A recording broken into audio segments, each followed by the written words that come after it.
Good morning students. तो lost spring का हमारा पार्ट थर्ड की हम स्टडी कर रहे हैं डियर स्टूडेंट्स।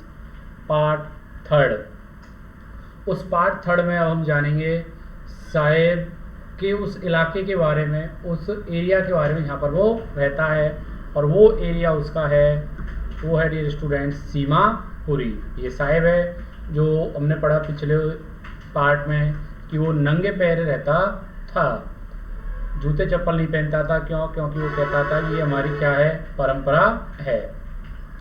अब स्टार्ट करते हैं पार्ट थर्ड। तो देखो, साहिब कहता है कि माई एक्विटेंस, माई एक्विटेंस यानी मेरा परिचय। वो कहता है माई एक्विटेंस मेरा परिचय with the bare foot rag pickers. किनसे? बेयर फुट रैक पिगर्स यानी कूड़ा करकट बीने वाले लोगों से। लीड्स यानी ले जाता है, मी यानी मुझको, टू सीमापुरी। कहाँ ले जाता है? सीमापुरी ले जाता है। अर्थात जो हमारी राइटर है अनीस जंग, वो ये बताती है कि भाई अभी भी ऐसे बहुत सारे रैक पिगर्स हैं, कूड़ा करकट बीने वाले लोग हैं जो बेयरफुट रहते हैं, जो नंगे पैर रहते हैं, और वो सारी चीज़ मुझे किसकी याद दिलाते हैं? सीमापुरी की। तो दोबारा से देखते हैं हम कि साहिब कहता है, मतलब लेखिका कहती है कि माई एक्विटेंस यानी मेरा परिचय with the barefoot rack pickers. किनसे? नंगे पैर कूड़ा करकट बीने वाले लोगों से। लीड्स यानी ले जाता है, मी यानी मुझको, टू सीमापुरी। कहाँ ले जाता है? सीमापुरी ले जाता है। अब डियर स्टूडेंट, सीमापुरी क्या है उसके बारे में बताया है। ए प्लेस, एक ऐसा स्थान है, ऑन द पेरीफरी। पेरीफरी मतलब होता है बॉर्डर, जो बॉर्डर पर स्थित है, सीमा पर स्थित है ऑफ दिल्ली। किसकी? दिल्ली की सीमा पर स्थित है। यट फिर भी माइल्स अवे यानी मीलों दूर है फ्रॉम इट। किससे? इस दिल्ली से। अर्थात जो सीमापुरी है वो दिल्ली की सीमा पर तो स्थित है, लेकिन दिल्ली की सीमा से क्या है, वो तो मीलों दूर है। अब क्यों मीलों दूर है, उसका रीजन यहाँ पर दिया है कि जो फैसिलिटीज दिल्ली में है, जो सुख सुविधाएं दिल्ली में है, वो सीमापुरी में नहीं है। इसलिए दिल्ली पास तो है सीमापुरी, लेकिन उससे बहुत दूर है। तो दूर कैसे है? डेवलपमेंट के हिसाब से वो क्या है, उससे दूर है, मेटाफोरिकल यानी सैद्धांतिक रूप से। अब लेखिका बताती है कि भाई सीमापुरी में कौन लोग रहते हैं, कहां से वो आए। तो वो कहती है सीमापुरी में वो रहते हैं दोस्त, यानी वे लोग हु लिव हियर, जो यहाँ रहते हैं, आर स्कैटर्स। कैसे रहते हैं? स्कैटर्स का मतलब इलीगली, कि उन्होंने गैर कानूनी तरीके से क्या कर लिया है, कब्जा कर लिया है। हु केम, जो यहाँ पर आए, फ्रॉम बांग्लादेश। कहां से आए? बांग्लादेश से आए। Back in 1971। कब? 1971 में। अर्थात दोबारा देखो कि those who lives here, those यानी वे लोग, who lives here जो यहाँ रहते हैं, are scattered। कैसे रहते हैं? scattered यानी अवैध रूप से रहते हैं, गैर कानूनी तरीके से रहते हैं। who came जो आए हैं, from बांग्लादेश। कहां से आए हैं? बांग्लादेश से आए हैं। Back in 1971। कब? 1971 में। Sahibs family is among them, और लेखिका कहती है साहिब का परिवार भी उनमें से क्या है, एक है। किनमें से? उन बांग्लादेशी लोगों में से, उन रैक पिगर्स में से, जो कहां पर आए हैं 1971 में, कहां पर आए? सीमापुरी में आए। अब सीमापुरी क्या था, कैसा इलाका है, कैसे गया, उसके बारे में बताती है, और इंपोर्टेंट पैराग्राफ है अपनी एग्जाम के लिए। तो कहते हैं Seemapuri was then a wilderness, कि सीमापुरी उस समय कैसा था? वाइल्डरनेस था। वाइल्डरनेस का मतलब है जंगली स्थान था। कैसा स्थान था? जंगली मतलब बिल्कुल खाली क्षेत्र था। अब ये कहती है इट स्टिल इज यानी अभी भी कैसा है? खाली है। व्हाट नो लॉन्गर एम्प्टी, लेकिन अब इतना भी खाली नहीं है। क्लियर? अब क्या है वहां पर, उसके बारे में बताती है वो। इन स्ट्रक्चर्स ऑफ मड, की सीमापुरी के जो मकान है, वहां की जो लिविंग कंडीशन है लोगों की, ठीक है, उसके बारे में बताती है। In structures of mud, structures का यहाँ पर मीन्स है डियर स्टूडेंट्स हाउस। किससे? हाउस थे। स्ट्रक्चर ऑफ मड की मिट्टी के क्या है, मकान है। With roofs of tin and tarpaulin, tin और त्रिपालों की छत है। डिवॉइड का मतलब है जो रहित है, वंचित है। स्वेज ड्रेनेज, नलों के पानी से क्या है, वंचित है। जो हमारी सीवरेज होती है, नालियों के निकास के पानी से क्या है, वंचित है। और रनिंग वाटर, बहते हुए पानियों से। लिव 10,000 रैक पिगर्स, और लगभग 10,000 कूड़ा करकट बीने वाले लोग वहां पर रहते हैं। स्टूडेंट रिपीट करता हूं इसको, दोबारा से कि Seemapuri was then a wilderness, कि सीमापुरी क्या था, वॉज देन ए वाइल्डरनेस यानी एक जंगली स्थान था। इट स्टिल इज, अभी भी जंगली है, बट नो लॉन्गर एम्प्टी, लेकिन अब अधिक खाली नहीं है। क्यों? क्योंकि इन स्ट्रक्चर्स ऑफ मड, मिट्टी के क्या है, मकान है, with roofs of tin and tarpaulin, tin और तिरपालों की छत है, डिवॉइड जो रहित है, वंचित है, ड्रेनेज ऑफ रनिंग वाटर, बहने वाले पानियों से, नालियों के निकास के पानी से क्या है वो वंचित है, लिव 10,000 रैट पिगर्स, और लगभग 10,000 कूड़ा करकट बीने वाले लोग वहां पर रहते हैं। क्लियर? अब हम आगे देखते हैं कि आगे जो सीमापुरी है उसमें साहेब रहता है और साहेब के जो पेरेंट्स हैं या अन्य लोग हैं वो रहते हैं, और उन्होंने इस कूड़ा करकट को अपनी लाइवलीहुड, एक प्रकार से अपनी आजीविका बना लिया है। तो आगे देखते हैं कि वे लोग दे लिव्ड हियर, दे यानी वे लोग हैव लिव्ड हियर, जो यहाँ पर रहते आ रहे हैं, यहाँ पर सीमापुरी में फॉर मोर देन 30 ईयर्स, कब से रहते आ रहे हैं, 30 वर्षों से रहते आ रहे हैं, विदाउट एन आइडेंटिटी, किसके, बिना किसी पहचान के, विदाउट परमिट्स, बिना अनुमति के, वर्ड विथ राशन कार्ड्स, लेकिन उनके पास क्या है, राशन कार्ड है, that get their names on voter list, जिससे उन्होंने अपना नाम किसमें जुड़वा लिया है, वोटर लिस्ट में जुड़वा लिया था।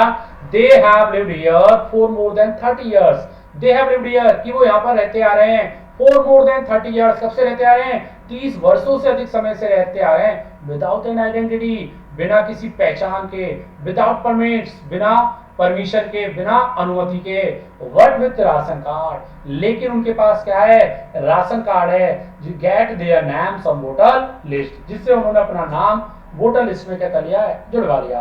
अब वोटर लिस्ट में नाम जुड़ गया तो उन्हें भोजन मिलने लग गया। एंड अनेबल, और क्या हो गए वो अनेबल यानी योग हो गए, टू देम बाय ग्रेन, क्या करने के योग हो गए, अनाज खरीदने के क्या हो गए हैं, वो योग हो गए हैं। क्यों? क्योंकि लेखक कहता है, वो लोग कहते हैं कि food is more important, food is more important यानी भोजन ही हमारे लिए अधिक महत्वपूर्ण है, फॉर सर्वाइवल, किसके लिए महत्वपूर्ण है, सर्वाइवल वाले यानी जीवन को चलाने के लिए, देन एन आइडेंटिटी यानी बजाय किसके, पहचान के, अर्थात वो लोग कहते हैं food is more important, food is more important यानी भोजन ही हमारे लिए अधिक महत्वपूर्ण है, देन बजाय किसके, आइडेंटिटी यानी पहचान के, अर्थात जीवन को चलाना है, यदि हमें अपने आप को जीवित रखना है तो हमारे लिए भोजन इंपॉर्टेंट है, अर्थात जहाँ भोजन मिलेगा वहीं हम जाएंगे, वहीं हम रहेंगे, न कि किसकी पहचान के। अब लेकिन कहती है, भाई मैंने उनसे पूछा कि उन्होंने अपने बांग्लादेश को क्यों छोड़ा, या ऐसे घरों को क्यों छोड़ा जो हरे भरे नदियों का घर था, तो कहती है इफ, वो लोग कहते हैं इफ, यदि eight the end of the day, यदि दिन के अंत में, तो करेंगे भाई दिन के अंत में, शाम के समय, we can feed our families, कि हम अपने परिवार को क्या करें, खिला दे, फीड यानी खिला दे, एंड गो टू बेड, और कहाँ चले जाए, पलंग पर चले जाए, बिस्तर पर चले जाए, विदाउट एन एकिंग स्टोमक, बिना क्या किए हुए, पेट में दर्द किए हुए, तो we would rather live here, तो हम ऐसे ही रहना पसंद करेंगे, देन बजाय किनके, इन द फील्ड्स, उन खेतों के, that gave us know grain, जो हमें क्या नहीं देते, अनाज नहीं देते।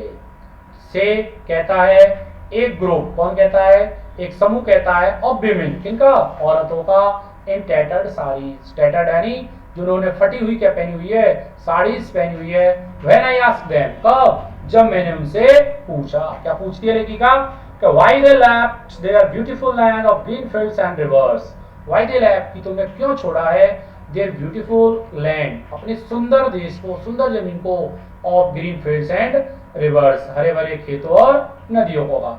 तो वो ये रीजन देते हैं, दोबारा से रिपीट करते हैं, क्या रीजन देते हैं, कि if at the end of the day, यदि दिन के अंत में, we can feed our families, कि हम खिला सके आवर फैमिलीज, अपने परिवार को, एंड गो टू बेड, और कहाँ चले जाए, बिस्तर पर चले जाए, विदाउट एकिंग स्टोमक, बिना पेट में दर्द किए हुए, तो we would rather live here, तो हम यहाँ पर रहना पसंद करेंगे, देन बजाय इन द फील्ड्स, उन खेतों के, that gave us know grain, जो हमें क्या नहीं देते, अनाज नहीं देते। से यानी कहता है एक ग्रुप ऑफ विमेन, औरतों का एक समूह कहता है, टैटर्ड साड़ी, जिन्होंने फटी हुई क्या पहनी हुई है, साड़ीज पहनी हुई है, व्हेन आई आस्क्ड देम, जब मैंने उनसे पूछा कि why they left their beautiful land of green field and rivers, कि उन्होंने अपने सुंदर हरे भरे देश को क्यों छोड़ा है।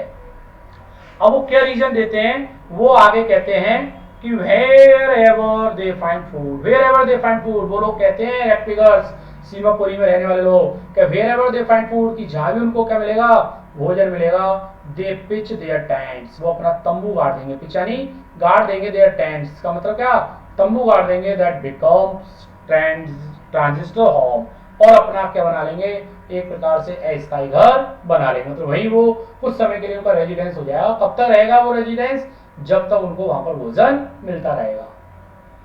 फिर childrens grow up in them, बच्चे भी उनमें बड़े होते हैं, बिकमिंग पार्टनर्स, और वो भी हिस्सेदार बन जाते हैं सर्वाइवल, किसके हिस्सेदार बन जाते हैं, सर्वाइवल यानी जीवन को चलाने में। क्यों, क्योंकि लेके कहती है सर्वाइवल इन Seemapuri means rack packing, important line है, क्वेश्चन आएगा कि सर्वाइवल इन सीमापुरी मींस रैक पैकिंग, कि सीमापुरी में सर्वाइवल यानी जीवन को चलाने का मतलब ही क्या है, रैक पैकिंग है, कूड़ा करकट बीनना है, अर्थात सीमापुरी में रहना है तो कूड़ा करकट उठाना, एक प्रकार से उनका स्लोगन हो गया है।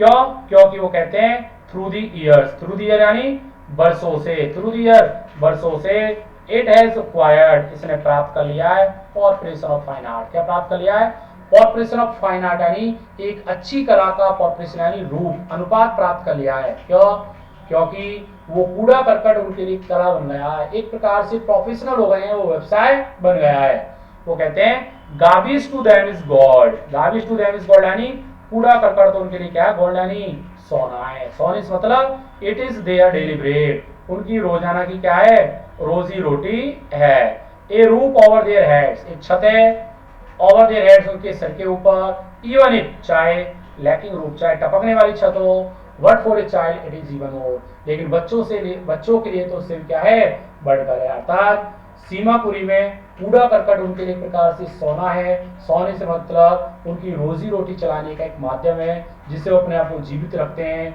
उनका व्यवसाय चलता है, उनकी रोजी रोटी चलती है। और बच्चों के लिए तो उससे और, अर्थात बच्चों के लिए तो कूड़ा करकट एक एंटरटेनमेंट का सोर्स है, मनोरंजन का सोर्स है, जबकि उनके पेरेंट्स के लिए वो क्या है, अपनी आजीविका चलाने का एक माध्यम है। नेक्स्ट देखते हैं आगे। अब आगे साहिब कहता है कि I sometimes find a rupee, I sometimes यानी मुझे कभी कभी फाइंड ए रुपी, 1 रुपये मिलता है, इवन ए 10 रुपी नोट, या फिर क्या मिलता है, 10 रुपए का नोट मिलता है, तो साहिब कहता है तो हिज आईज लाइटिंग अप, तो उसकी आंखों में क्या आ जाती है, चमक। जनरली क्या होता है कि जब हमको किसी कूड़े करकट के ढेर में कहीं भी आपको पैसे मिल जाते हैं, सपोज करो हमको 10 रुपए मिल गए, एक कदम फिर आगे बढ़े, फिर हमको क्या मिल गए, 50 का नोट मिल गया, फिर एक कदम आगे बढ़े, 100 का नोट मिल गया, तो हमारी जो इच्छा है वो बढ़ जाएगी कि हमको और अधिक क्या करे, मिले। तो ऐसे साहिब के अंदर एक ग्रीड आ जाता है, एक प्रकार से लालच आ जाता है, तो वो कहता है कि I sometimes find a rupee, I sometimes find a rupee यानी मुझे कभी कभी 1 रुपये मिल जाता है, इवन ए 10 रुपी नोट, कभी 10 रुपए का नोट मिल जाता है। अब नोट से मतलब ये नहीं है कि पैसे मिलते हैं, कोई ऐसी कॉस्टली थिंग्स उसको मिल जाती है। साहिब कहता है तो हिज आईज लाइटिंग अप, तो उसकी आंखें चमक उठती है, उसकी आंखों में तेज होता है, और लेके कहती है, क्या कहती है कि when you find A silver coin, when you can find, कि जब आपको मिलता है सिल्वर कॉइन मिलता है इन हीप ऑफ गार्बेज, किसमें, कूड़े करकट के ढेर में, तो यू डोंट स्टॉप, तो आप रुकोगे नहीं, इस क्राउचिंग, क्या करते हो, नहीं रुकोगे, खोजबीन करते हो, अर्थात आपकी उम्मीद बढ़ जाएगी। For there is hope finding more, क्योंकि हमें अधिक पाने की उम्मीद क्या हो जाती है, बढ़ जाती है। इट सीम्स, ऐसा प्रतीत होता है, दैट फॉर चिल्ड्रन, किनके लिए, बच्चों के लिए, तो गावी है कि मीन डिफरेंट, कूड़ा करकट का अलग अर्थ है, from what it means to their parents, और उनके माता पिता के लिए, पेरेंट्स के लिए उसका अलग अर्थ है। क्यों, क्योंकि फॉर द चिल्ड्रन, बच्चों के लिए तो it is wrapped in wonder, wrapped in wonder यानी आश्रय में लिपटी हुई कोई वस्तु है, फॉर एल्डर्स, जबकि बड़ों के लिए तो it is means of survival, it is means of survival यानी जीवन को चलाने का क्या है, माध्यम है। अर्थात लेखिका ये कहना चाहती है वह कूड़ा करकट बच्चों के लिए तो ऐसी वस्तु है जैसे आश्रय में लिपटी हुई कोई वस्तु हो, अर्थात आश्रय में लिपटी हुई वस्तु से मतलब है कि मनोरंजन का क्या है, बच्चों के लिए तो माध्यम है, साधन है, जबकि बड़ों के लिए पूछा जाए कूड़ा करकट वो उनकी आजीविका चलाने का एकमात्र माध्यम है। क्लियर, तो ये थी साहिब की स्टोरी। अब हम आगे देखते हैं कि आगे क्या करता है कि साहिब, ये आप पिक्चर देख रहे हो जिसमें एक टेनिस की पिक्चर है, तो साहिब क्या करता है, टेनिस क्या करता है, खेलता हुआ देखता है। ठीक है, जब वो टेनिस को खेलता हुआ देखता है तो उसकी इच्छा होती है कि मैं भी इस गेम को क्या करूं, खेलूं, लेकिन उसकी सर्कमटेंसेस के कारण वो ऐसा नहीं कर पाता। तो उसको देखते हैं कि वन विंटर मॉर्निंग, फिर उसकी मुलाकात दोबारा लेखिका से होती है। तो लेखिका कहती है वन विंटर मॉर्निंग यानी एक सर्दी की सुबह, आई सी साहेब, मैंने साहेब को देखा स्टैंडिंग, खड़े होते हुए देखा, वाई दी फेंच गेट, कहां पर, फेंच गेट पे, ऑफ द नेबरहुड क्लब, किसके, पड़ोस के क्लब के, वॉचिंग, क्या करते हुए, वॉचिंग यानी देखते हुए, टू यंग मैन, किनको देखते हुए, दो युवा व्यक्तियों को, ड्रेस वाइट, जिन्होंने सफेद पोशाक पहनी हुई थी, प्लेइंग टेनिस, और क्या खेल रहे थे वो, टेनिस खेल रहे थे। तो इस प्रकार से किनको देखती है, किसको देखता है साहेब, यंग मैंस को देखता है जो क्या खेल रहे हैं, टेनिस खेल रहे हैं। तो साहेब के मन में इच्छा होती है, वो कहता है कि आई लाइक द गेम, मुझे ये गेम क्या है, पसंद है। ही हम्स, क्या करता है, हम्स यानी गुनगुनाता है, भिनभिनाता है। कंटेंट, और कंटेंट का मीन्स है संतुष्टि, संतुष्टि के साथ वॉच देखता है, इट इसको स्टैंडिंग बिहाइंड दी फेंच, किसके पीछे से देखता है वो, फेंच गेट के पीछे से खड़े हुए देखता है। अब वो कहता है साहेब, क्या कहता है कि आई गो इनसाइड, कि मैं अंदर जाऊंगा, वहन कब, जब नो वन इज अराउंड, जब कोई भी नहीं होगा। ही एडमिट्स, वह इस बात को स्वीकार करता है और कहता है the gate keeper lets me use the swing, कि जो गेट कीपर है वो मुझे क्या, इस स्विंग यानी झूले का उपयोग करने देगा, झूला झूलने देगा। तो ये था कि साहेब की इच्छा होती है जब वो टेनिस वाले बच्चों को, दो युवकों को टेनिस खेलते हुए देखता है, क्योंकि वो कहता है कि वह गेम उसे क्या है, पसंद है, ठीक है। लेकिन वो अपनी उस इच्छा को अपने अंदर ही दबा लेता है, कहता है जब कोई नहीं होगा तब मैं अंदर इस क्लब में जाऊंगा और गार्ड से परमिशन लूंगा, यदि वह मुझे क्या करने दे, झूला झूलने दे। आगे देखते हैं हम कि अब साहेब, वह साहेब जो कहता था कि वही जूते चप्पल नहीं पहनना हमारी परंपरा है, ठीक है, कि इसलिए नहीं पहनते, पैसे कभी नहीं, अपनी तुम्हारी क्या है, परंपरा है। उसी साहेब ने क्या पहने हुए हैं, शूज पहने हुए हैं, और वो शूज उसे कहां से आए, किसने दिलवाए, वो हम जानेंगे इस पैराग्राफ में। तो देखो कि Saheb too is wearing tennis shoes, Saheb उसने वियरिंग टेनिस शूज, वियरिंग यानी पहने हुए हैं, टेनिस शूज पहने हुए हैं, दैट लुक, जो दिखाई देते हैं स्ट्रेंज, अजीब दिखाई देते हैं, ओवर इज डिस्कलर्ड शर्ट, किसके ऊपर, उसकी बेरंगी शर्ट और नेकर के ऊपर। Someone gave them to me, he says, वह कहता है, समवन यानी किसी व्यक्ति ने, गैव देम टू मी यानी मुझे दिए हैं, ही सेज वह कहता है, in the manner of an explanation, किसके आधार पर कहता है, स्पष्टीकरण करने के आधार पर कहता है, मतलब बड़े गर्व के साथ कहता है वो कि किसी व्यक्ति ने ये शूज मुझे क्या किए हैं, दिए हैं। अब कौन ने दिए हैं, क्या कारण था उस व्यक्ति का उन शूज को देने का, तो ये क्वेश्चन है, क्वेश्चन आएगा इस साहेब को वो शूज कैसे प्राप्त हुए, तो आंसर लिखना है द फैक्ट दैट, तथ्य ये है कि दे आर डिस्कार्टेड शूज, डिस्कार्टेड यानी वो छोड़े गए, त्यागे गए शूज थे, ऑफ सम रिच बॉय, किसके द्वारा, किसी अमीर लड़के के द्वारा, सम का मतलब अगर किसी कोई अमीर लड़के के द्वारा छोड़े गए त्यागे गए शूज थे, हु परहैप्स रिफ्यूज्ड, जिसने शायद मना कर दिया, टू वियर देम, उनको पहनने से, because of A hall of one of them, क्यों मना कर दिया, क्योंकि उनमें से एक में क्या हो गया, छिद्र हो गया। Does not bother him, does not bother him यानी जो साहिब को क्या नहीं करते, परेशान नहीं करते।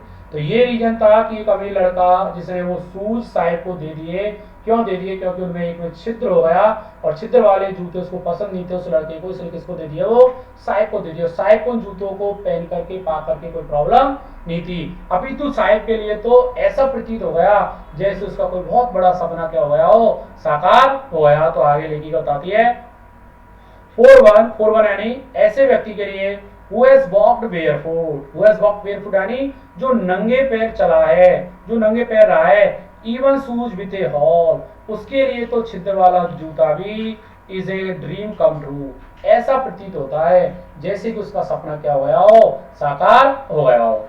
What, किंतु the game is watching, the game यानी वह गेम, he is watching जिसे वह देख रहा है, so intently, कैसे देख रहा है, इतनी एकाग्रता से देख रहा है, is out of reach, वह उसकी पहुंच से क्या है, बाहर है, अर्थात वह गेम जिसे वह बड़ी एकाग्रता से, बड़ी संतुष्टि के साथ देख रहा था, वो उसकी पहुंच से क्या है, बाहर है। अब क्या होता है डियर स्टूडेंट्स नेक्स्ट फेज में कि अब साहिब अपने इस जॉब को छोड़ देता है, रैक पैकिंग के जॉब को छोड़ देता है और अब वो एक चाय की दुकान पे काम करने लग जाता है। कि साहिब अब चाय की दुकान पे काम करता है। अब इस पिक्चर में देख रहे हो कि साहिब क्या कर रहा है, चाय की दुकान पे काम कर रहा है। तो उसकी मुलाकात फिर लेखिका से होती है। तो वो लेखिका से कहता है कि भैया मैं चाय की दुकान पे काम करता हूँ और मुझे 800 रुपये महीने के मिलते हैं। तो लेखिका उससे पूछती है भाई तुम इस जॉब को पा करके खुश हो या नहीं। तो उसके चेहरे पर निराशा के भाव आ जाते हैं। क्यों? क्योंकि वह उस जॉब को चाय की दुकान पे काम करके खुश नहीं था। उसका रीजन दिया उसने, क्यों? क्योंकि वहां पर उसकी जो फ्रीडम थी वो फ्रीडम क्या हो गई, लॉस्ट हो गई, खो गई। तो देखते हैं इसको कि दिस मॉर्निंग, इस सुबह, साहिब इज ऑन वे, कि साहिब कहां पर इज ऑन वे यानी अपने रास्ते पे टू मिल्क बूथ। कहां पर? मिल्क बूथ पर। In his hand is steel canister, और उसके हाथ में एक स्टील का क्या है, कनेस्टर है।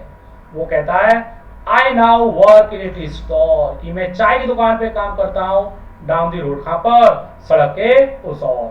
ही सेज, वह कहता है पॉइंटिंग द डिस्टेंस, दूर से ही लेखिका को इशारा करके कहता है कि मैं सड़क के उस ओर क्या करता हूँ, उस चाय की दुकान पे काम करता हूँ।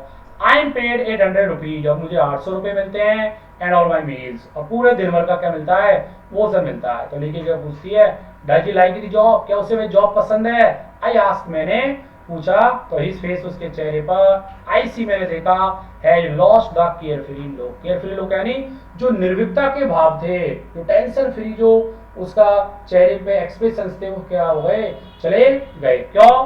क्योंकि the steel canister seems heavier, steel का कनेस्टर सीम्स यानी प्रतीत हुआ, हैवियर भारी प्रतीत हुआ, देन द प्लास्टिक बैग, किसके, उस प्लास्टिक बैग के। He would carry so lightly over his shoulder, जिसे अपने कंधे के ऊपर बड़े आसानी से लेकर के जाता था। अर्थात वह कनेस्टर उसे अधिक भारी प्रतीत होता है, किसके, उस बैग के, जिसे वो अपने कंधे पर बड़े आराम से हल्के से लेके जाता है। क्यों प्रतीत होता है? क्योंकि द बैग वॉज हिज, क्योंकि बैग तो उसका है। Canister belong to the man, और कनेस्टर किसका था, उस मालिक का था। वो वॉज द टी शॉप, जो चाय की दुकान का मालिक था। Sahib is no longer his own master, और साहिब अपना क्या नहीं रहा, मालिक नहीं रहा। तो इस प्रकार से ये हमने स्टोरी पढ़ी है साहिब की। अर्थात आखिरकार साहिब वो चाय की दुकान पे वर्क तो करता है लेकिन वो खुश नहीं था। तो क्वेश्चन आएगा स्टूडेंट्स एग्जाम में कि is Sahib happy working at the tea stall, explain, कि क्या साहिब चाय की दुकान पे काम करके खुश था या नहीं। तो साहिब चाय की दुकान पे काम करके खुश नहीं था, बिकॉज क्योंकि ही लॉस्ट हिज फ्रीडम, उसने अपनी फ्रीडम क्या कर दी, खो दी। क्यों खो दी? क्योंकि he feels bound and burden at the tea shop, क्योंकि वह चाय की दुकान पर क्या महसूस करता था, एक बर्डन सा महसूस करता था। कहने मतलब he is no longer his own master, कि अपना खुद का मालिक नहीं रहा। तो ये स्टोरी लॉस्ट स्प्रिंग जो साहिब की थी। तो एग्जाम के लिए जो क्वेश्चन आपके बनते हैं वो बनते हैं कि साहिब ने अपना नेटिव प्लेस क्यों छोड़ा। ठीक है, कूड़ा करकट उनके लिए सोना है, इसको एक्सप्लेन करो। साहिब और जो अदर रेड फिगर्स थे वो नंगे पैर क्यों रहते थे, और साहिब चाय की दुकान पे काम करके खुश क्यों नहीं था। नेक्स्ट में हम लेकर के आएंगे नेक्स्ट पार्ट इसी लेसन का, और वो हुआ मुकेश से रिलेटेड। आई होप कि आपके समझ